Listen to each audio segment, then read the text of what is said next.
My name is Thomas McCoy. I wrestle 138, and I've been on a streak since Black Hills Conference. I've won 4 tournaments in a row.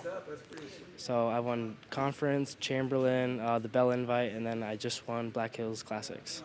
Coach wanted you to talk about being chin whipped. It's not a good thing to be caught in. That's all I gotta say.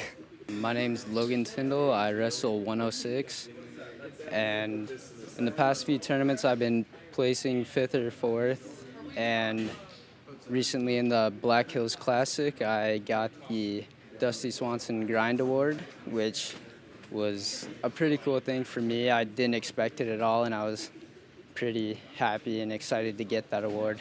Josh Schleisner, assistant wrestling coach, Bellfouche Bronx. Had a pretty good weekend up in Hill City, had some kids do some good things. I believe we finished 6th overall.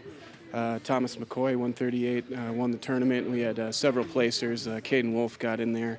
Logan Tyndall got in there, had a pretty good meet. And a lot of our younger kids, a couple of them, they didn't make it into finals, but they showed some real fight.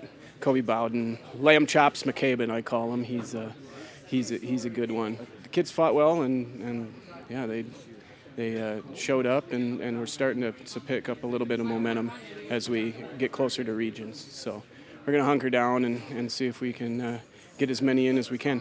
Logan got the Dusty Swanson Grind Award. It's a perfect award for him. I mean, he's out there every match. He's got the leg, that many would say would put him at a disadvantage, but he doesn't look at it like that. He just, he goes all out every match. He uses, his leverage to his advantage, and it pays off for him. He's incredibly strong, and he's a battler and he's a fighter. He's extremely coachable, and we're proud of him. So for a first-year wrestler, that's pretty special. When the tournament was over, I had several kids from other schools come up and say, "Hey, you're a 106-pounder. He's pretty good. How long's he been wrestling for?" It's like, not even a year. So he's in his first year, and they're like, "No way." Yep. So we're pretty proud of him, and he's got, if he sticks with it, he's going to have a pretty bright future before he's done here. Bill Abel, the high school wrestling coach for Bellfouche. This is my 9th and final year. Been wrestling pretty good this year, I think, so far. We've had our ups and downs. We got beat up with injuries early on. I think right after we talked, we lost. We're down 4 varsity guys, but the guys who filled in, they're fighting hard, and they're doing what they can. Some are paying off, and some they're still frustrated, but I think we're gaining ground with them.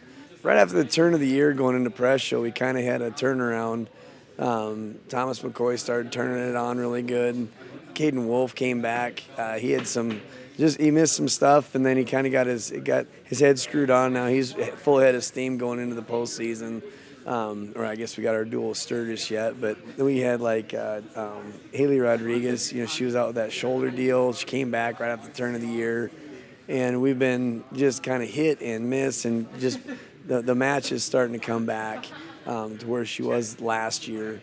So hopefully we can finish on a high note. I wish I had had another month of wrestling with her, but it is what it is. Another one on the girls' side, Kyra Vandenberg. She's been drinking, up to 5 pounds of water before every weigh-in, and she goes out there and battles away. I didn't wrestle her this last weekend. She's kind of beat up, so gave her the weekend off. But we go to Sturgis on Thursday, and then the girls, we're going to head over to Harrisburg and try to give it a shot at that tournament over there. So it's a pretty big girls tournament I've been hearing. So Bronc wrestling, we're getting after it.